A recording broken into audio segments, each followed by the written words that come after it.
శ్రీ విష్ణు గారు ఇక్కడ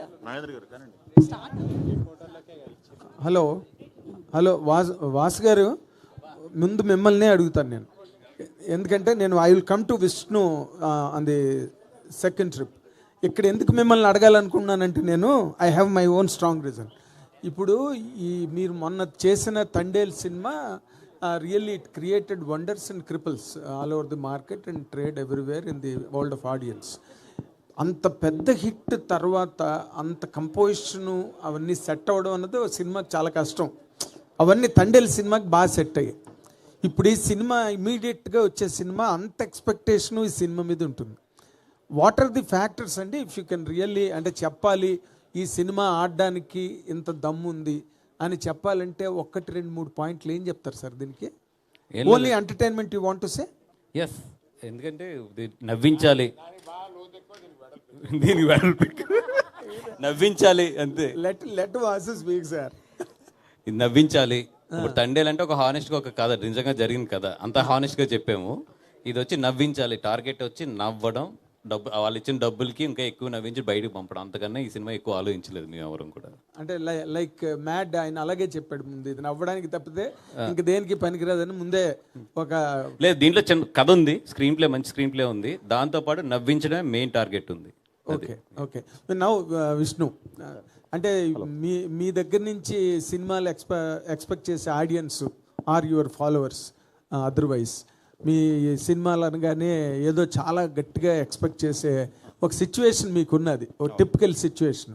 will this film really meet that అండి, or it will fall in the regular track like any entertainment? లేదు, regular బేసిక్గా నేను రెగ్యులర్ మీరు ఎప్పుడు చూడలేదు ఇప్పుడు దాకా, ఇకపై కూడా చూడరు.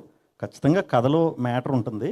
కాకపోతే దీనికి మేము ఎక్కువ ఎక్సైట్ అయింది ఏంటంటే, వన్స్ స్టార్ట్ అయిన తర్వాత షూట్ ఏదైతే ముందు ఎంటర్టైన్మెంట్ ఎక్కువ ఇద్దాం అనుకున్నామో, సింగిల్ అనేది మ్యాక్సిమం అందరూ అది ఫేస్ చేసే ముందుకెళ్తారు. ఇప్పుడు ఒక ఏజ్లో అందరూ సింగిల్గా ఉంటారు, అట్లీస్ట్ వాళ్ళు ఆలోచిస్తారు సింగిల్గా ఉన్నందుకు ఎందుకున్నాం ఏంటని. ఆ ప్రాబ్లమ్స్ ఇప్పుడు ఉన్నాయండి. అవి 80s బ్యాచ్ రిప్రజెంట్ చేసేది ఒక ఆయన ఉన్నారు, 90s బ్యాచ్ రిప్రజెంట్ చేసేది ఒకళ్ళు ఉన్నారు, జెన్జీ పిల్లలు కూడా ఉన్నారు. సో ఇలా ఒక 3 జనరేషన్లో ఒక మైండ్ సెట్ ఎలా ఉంది ప్రజెంట్ అనేది హ్యూమరస్గా. ప్రాబ్లమ్స్ ఉంటాయి, అన్నీ ఉంటాయి, అవన్నీ మీకు ఎంటర్టైన్మెంటే. మాకు మాత్రం కథలో వెళ్ళే దీంట్లో మాత్రం మంచి మూమెంట్స్ ఉంటాయి అన్నీ. కాకపోతే ఏడవటాలు లేకపోతే ఎమోషనల్ అవి తక్కువ ఉంటాయి అన్నమాట. మీకు మాత్రం చూసినంతసేపు మాకు అది ఏది జరుగుతున్నా మీరు కనెక్ట్ అవుతూనే ఉంటారు, నవ్వుతూనే ఉంటారు. ఎందుకంటే మీరు ఎక్కడో మీ ఇంట్లోనో లేకపోతే మీదో మీ ఫ్రెండ్తో మీ బ్రదర్తో ఎవరో ఒకరిది జనం నుంచి వచ్చిన స్టోరీ అండి ఇది. సో మన క్యారెక్టర్లు, బయట ఉండే క్యారెక్టర్లు, రెగ్యులర్ క్యారెక్టర్లు, సినిమాటిక్ హీరోయిజం ఆ క్యారెక్టర్లు కాదు. సో అందుకే చాలా ఈజీగా అందరికీ కనెక్ట్ అవుతుంది, నవ్వుకుంటారు. అంటే ఈ సినిమా కథ నడుస్తున్నంతసేపు ఏదో సీన్ రీల్స్లో జోకుల్లాగా వచ్చి వెళ్ళిపోతుందా? But there will be any constructive story that can really hold the auditoriums and audience? 100% hold ఉంటుందండి. 100% స్టోరీ అంతా చాలా హోల్డ్ ఉంటుంది. కొత్త స్క్రీన్ ప్లే ఉంటుంది, కొత్త ఫినిషింగ్ ఉంటుంది, అన్నీ కొత్తగానే ఉంటాయి. రెగ్యులర్ అయితే ఏమి ఉండదు. నవ్వు మాత్రం రెగ్యులర్. అంటే నవ్వుకి మరి వేరియేషన్స్ ఎలా చెప్పాలన్నా తెలియదు. నవ్వు మాత్రం నవ్వుతారు, గట్టిగా నవ్వుతారు, పగలబడి నవ్వుతారు, దుల్లి నవ్వుతారు. నవ్వులు రకాలు దీనిలో చూపిస్తారు. And I wish all the very best మీ అందరికీ కూడా. Thank you. ఈ సినిమా పెద్ద హిట్ అవ్వాలని, గీతా ఆర్ట్స్కి మరొక ఫెదర్ ఇన్ ది క్యాప్ అవ్వాలని కోరుకున్నాం. Thank you very much. Allu Aravind గారు, అయితే బేసికల్లీ కాక్రోచ్ గురించి ఒక పెద్ద థియరీ చెప్పారు. మాకు ఎవరికి నిజంగా థియరీ తెలియదు, మేము లేడీస్ అయినా కూడా.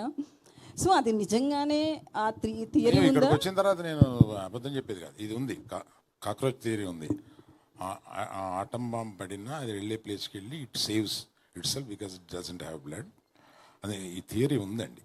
ఇది లేకపోలేదు, ఇది నేను ఫస్ట్ టైం చెప్పడం కాదు, ఇది నేను చదివిందే చెప్తున్నాను. అంత రెసిలియన్స్ కాక్రోచెస్కి ఉంటాయి. సంసారంలో వచ్చే పడే ఆటం బాంబులకి అంత రెసిలియన్స్ ఆడవాళ్ళకు ఉంటాయి.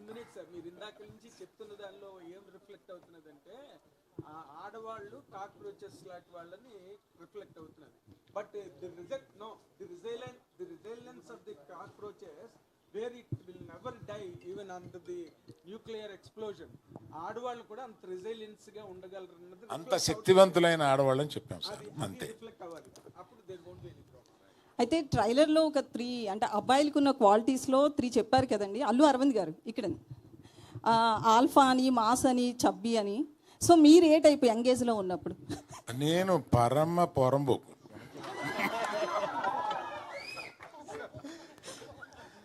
చాలా ఒక్క మాటతో చెప్పాను. అందుకే ఇప్పుడు కూడా స్టేజ్ మీద అక్కడక్కడ మీ చిలిపి చేష్టలు కనిపిస్తాయి. పరమ రౌడీ బాయ్స్లోకి వచ్చానండి నేను. అలా పెరిగి వచ్చి ఆ తర్వాత అది కరెక్ట్ కాదేమో అనుకుని ఇక్కడ సెటిల్ అయ్యి పెద్ద మనిషి అయ్యి ఇప్పుడు పెద్ద మనిషి వేషాలు వేస్తున్నాను అంతే. అరవింద్ గారు సార్, ఒక సీనియర్ ప్రొడ్యూసర్ మీరు, అలాగే డిస్ట్రిబ్యూషన్లో కూడా ఒకప్పుడు యాక్టివ్, ఇప్పుడు కొంచెం తగ్గిన డిస్ట్రిబ్యూషన్లో మీకున్న ఎక్స్పీరియన్స్ గురించి చెప్పక్కల, ఎగ్జిబిటర్గా కూడా ఉన్నారు. ఇండస్ట్రీలో ఏం జరుగుతుంది సార్? చాలామంది ఏదో ఇప్పుడు ఒక ప్యానిక్గా ఆల్ ఆఫ్ సడన్ సినిమాలు ఆడట్లేదు, కొంచెం హ్యాపెనింగ్ హీరోస్ కూడా జనాలు ఓపెనింగ్ రావట్లేదు, ఏం చేయాలి ఎలా చేయాలని చెప్పి చాలా తర్జన భర్జన పడుతున్నారు. ఏం జరుగుతుంది సార్ ఇండస్ట్రీలో? ఇది చాలా పెద్ద టాపిక్ అండి మీరు అడిగింది. నేను మాట్లాడటం మొదలు పెడితే అది ఒక 20 నిమిషాలు మాట్లాడాల్సి వస్తుంది. ఇంకో సందర్భంగా మాట్లాడతాను. మీకు మట్టుకు మీరు అడిగిన దానికి చిన్న బ్రీఫ్గా చెప్తానండి. మనకి కోవిడ్ వచ్చి అదృష్టం వల్ల దురదృష్టం వల్ల ఓటీటీ అనే దానికి అలవాటు పడ్డాం. ఆ ఓటీటీ దానికి అలవాటు పడడం వల్ల వచ్చిన ఇబ్బందులు ఇవన్నీను. కాకపోతే మార్పుని ఎవరు ఆపలేరు. ఓటీటీ అనేది వచ్చిన ఒక మార్పు, ఆ మార్పుని ఆపలేరు. ఆ మార్పుని మించి సినిమా థియేటర్కి రావడానికి సినిమా చాలా బాగుందిరా అని అంటే తప్ప సినిమా థియేటర్కి రావట్లేదు. కనుక చాలా బాగుంది అని అనిపించడం దర్శకులది, నిర్మాతలది వాళ్ళ బాధ్యత. జనం రావడానికి రెడీగానే ఉన్నారు. Thank you sir. కొంతమంది ప్రొడ్యూసర్లు ఏంటంటే సినిమాలు, చిన్న సినిమాలు కానీ మీడియం సినిమాలు కానీ చాలా రిస్క్, మేము ఆ సెగ్మెంట్లో తగ్గించేస్తామని కొంతమంది అంటున్నారు. ఇంకొంతమంది ఏమో థియేటర్లో మూసుకుపోతున్నాయి, షోస్ వెళ్ళట్లేదు, కొన్ని థియేటర్లో ఫంక్షన్ హాల్స్ అయిపోతాయని కొంతమంది అంటున్నారు. ఆ రెండు విషయాల్లోని గీతా ఆర్ట్స్ ఎలా చూస్తుంది ఆ సెగ్మెంట్ని? అంటే ఇది చిన్న సినిమా, మీడియం సినిమా, రెండింటి మధ్య సినిమా తెలియదు, కానీ ఈ సినిమాని మేము తీసాము, రిలీజ్ చేస్తున్నాము. దీని రిజల్ట్ని బట్టి కూడా మాట్లాడుకోవచ్చు. బనివాసు గారు, గీతా ఆర్ట్స్ అంటే ఫ్యామిలీ ఎంటర్టైనర్ ఉంటుంది, బట్ అక్కడ హీరో శ్రీ విష్ణు గారు కొంచెం అడల్ట్ కంటెంట్ కూడా ఉంటుంది, అంటే జోక్స్, డబుల్ మీనింగ్ డైలాగ్స్ కావచ్చు అట్లాంటివి. సో ఈ రెండు ఎట్లా మిక్స్ చేశారు?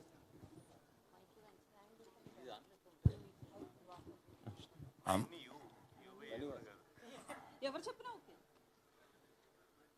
వాసు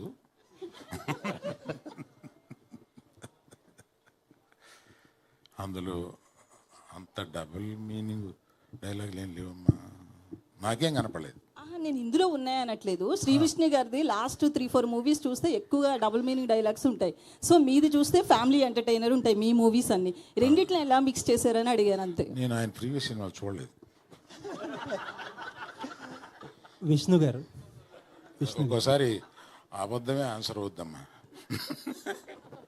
విష్ణు గారు, ఇది లాస్ట్ సినిమా కొంచెం ఏంటంటే ఎక్స్పెరిమెంటల్ జోనర్లో చేశారు మీరు. విష్ణు ఇప్పుడు మళ్ళీ మీ రెగ్యులర్ ఒక స్ట్రెంత్లోకి వచ్చినట్టు అనిపిస్తుంది. ఏంటంటే ఈ ఎక్స్పెరిమెంటల్ జోనర్స్ రిస్క్ అని అర్థమైందంటారా? లేదండి, యాక్చువల్లీ అది రిలీజ్ టైంకి సగం సినిమా దాకా షూట్ కూడా అయిపోయింది. సో ఎప్పుడు నేను కొంచెం అహెడ్గానే ఆలోచిస్తాను, నా సినిమాలు కూడా అలాగే ఉంటాయి. అంటే మీరు జాగ్రత్తగా చూస్తే ఒకసారి వెనక్కి వెళ్ళిన సినిమాలన్నీ కూడా ఒక 5 ఏళ్ళు 10 ఏళ్ళు ముందుకి రావాల్సిన సినిమాలు మీడియా మిత్రులు చాలామంది చెప్పేవారు, ముందే చేసేవాడిని. కంటెంట్ ఇప్పుడు అందరూ చేస్తున్నారు. సో దాన్ని ఎలా ఎప్పుడు ఏది ఇవ్వాలనేది ఒక ఐడియా మనకే ఉంటుంది కదా, ఐడియా ప్రకారం చేసుకుంటూ వెళ్ళిపోతున్నాను అంతే. దీనికి ప్రత్యేకంగా ప్లానింగ్ అలా ఏమీ లేదండి. స్వాగ్ చేసేటప్పుడే సింగిల్ కూడా షూట్ కూడా చేసాం చాలా మటుకు, 30-40% అయిపోయింది అప్పటికి. విష్ణు గారు ఇక్కడ సార్, ట్రైలర్లో మీరు బాలయ్య గారి స్పీచ్ని కొద్దిగా ఏదో ఇది చేశారు, అది ఆ ఫ్యాన్స్ ఎలా రిసీవ్ చేసుకుంటారు సార్? అంటే ఆయన పబ్లిక్, అది సినిమాలలో చేయరు, ఆయన జస్ట్ పబ్లిక్లో ఎక్కడైనా స్పీచ్ ఇస్తున్నప్పుడు ఇలా మాట్లాడుతున్నప్పుడు ఒక్కొక్కసారి అలా ఫ్లోలో పోతుంటుంది కదా. ఇది రెగ్యులర్ ఏమంటారు దాన్ని, ఇప్పుడు మనం ఏరియాల్లో ఉండే పిల్లలు సింగిల్స్ కాదండి, ఇది వాళ్ళు very much related into cinema, cricket, ఇవన్నీ రెగ్యులర్గా చూస్తారు కదా. చూసేవాళ్ళు అందరూ కూడా సరదాగా ఫ్రెండ్స్ కూర్చున్నప్పుడు హీరోల్లాగా మారుతారు, మీకు తెలిసే ఉంటుంది. ఒక 2 వేసిన తర్వాత హీరోల డైలాగులు చెప్పటాలు, డ్యాన్సులు చేయటాలు వెరీ వెరీ కామన్ అది. సో బాలయ్య బాబు గారిది మీరు పట్టారు. ఇంకా చాలా చాలా మంది హీరోల రెఫరెన్స్లు ఉంటాయి దీంట్లో 100%. కానీ నేను చెప్దాం అనుకునేది ఏంటంటే బాలయ్య బాబు గారిది ఎవరు చేసినా కామెడీ అవుతుంది. అది బాలకృష్ణ గారు ఒక్కరికి చెల్లింది, అంత పవర్ఫుల్గా చేయటం, అది చేయటం. ఆయన ఎప్పుడు మనం ఏం చేసినా మనకు అలా అనిపిస్తుంది. కానీ ఆగలేం మనం. బాలయ్యలాగా డైలాగులు చెప్తాం, క్లబ్లో జై బాలయ్య అంటాం. అదంతే, అది ఆయనకే చెల్లింది. సో అలా అందరు హీరోలు, బాలయ్య బాబు గారు కాదండి, చాలా మంది హీరోలు రెఫరెన్స్లు ఈ సినిమాలో ఉంటాయి. కానీ అంటే ఆయన స్పీచ్ని మీరు అలా చేయటం ఫ్యాన్స్ రిసీవింగ్ అది ఎక్కడ ట్రోల్స్ వచ్చే అవకాశం ఉంటుంది. అది ఏ స్పీచ్లో నా డైలాగ్ అని చెప్పలేదు. మీరు ఒకసారి చెక్ చేసి నాకు చూపించవచ్చు. ఇప్పుడు రాబిన్ హుడ్లో సాంగ్, హుక్ సాంగ్, అది ఎంత కొద్ది కాంట్రవర్సీ అయిపోయింది. అవును, కేతికా శర్మ గారు. అవును. సో ఇందులో ఎలాంటి జాగ్రత్తలు తీసుకున్నారు కేతికా గారు? సినిమాలు అలాంటివి ఉండవు. మీరు కూడా ఏదో పొరపాటున ఏదో వినేశారు. మేబీ మీరు డబుల్ మీనింగ్ అన్నారు కదా, డబుల్ మీనింగ్ చచ్చిన ఉండవు, సంస్క్రిట్ ఉంటాయి ఎక్కువ. అది చాలామంది డబుల్ మీనింగ్ అనుకున్నారు. సో మరి ఇప్పుడు సంస్క్రిట్ నేను నేర్పమంటే కష్టం. అలాంటివి ఏమి ఉండవండి నా సినిమాలు, అసలు ఉండవు. అందులో ఆడవాళ్ళకి నేను ఎక్కువ ప్రాధాన్యత ఇస్తాను, మీ అందరికీ తెలిసిందే అది. సో ఏమి ఉండవు, అలాంటి సాంగ్స్ ఏమి లేవు. విష్ణు గారు, ఇక్కడ సార్ యా, మీ బాడీ లాంగ్వేజ్ ఒక టిపికల్గా ఉంటుంది. సినిమాలో యాక్ట్ చేస్తున్నప్పుడు సగం డైలాగ్ డెలివరీ ఉంటుంది, సగం మింగేస్తారు, కానీ ఆడియన్కి అర్థమైపోద్ది. అవును, ప్రతి సినిమాలో మీకంటూ సపరేట్గా ఒక బాడీ లాంగ్వేజ్. డైరెక్టర్లు మిమ్మల్ని మీకు జెల్ అవుతున్నారా, మీరు డైరెక్టర్లు జెల్ అవుతున్నారా, ఎలా చేయించుకుంటున్నారు మీతో? తెలియదండి, అది ఎగ్జాక్ట్ తెలీదు. నాకు తమిళ్ రాదు, ఆయనకి తెలుగు రాదు. మీరేం చెప్పినా నడిచిపోయింది. సో ఎక్కువ మేము చేసుకునే ముందు ఇది సీన్ అని చెప్పిన తర్వాత మేము ఎక్కువ డిస్కస్ చేసుకునే చేసేవాళ్ళం. అయితే డైలాగ్ మీ సగం మింగిడం అన్నది దాన్ని ఒప్పుకుంటున్నారా? ఎలాగ అర్థమైపోతుంది కూడా మింగేయడం బెటర్ కదండి.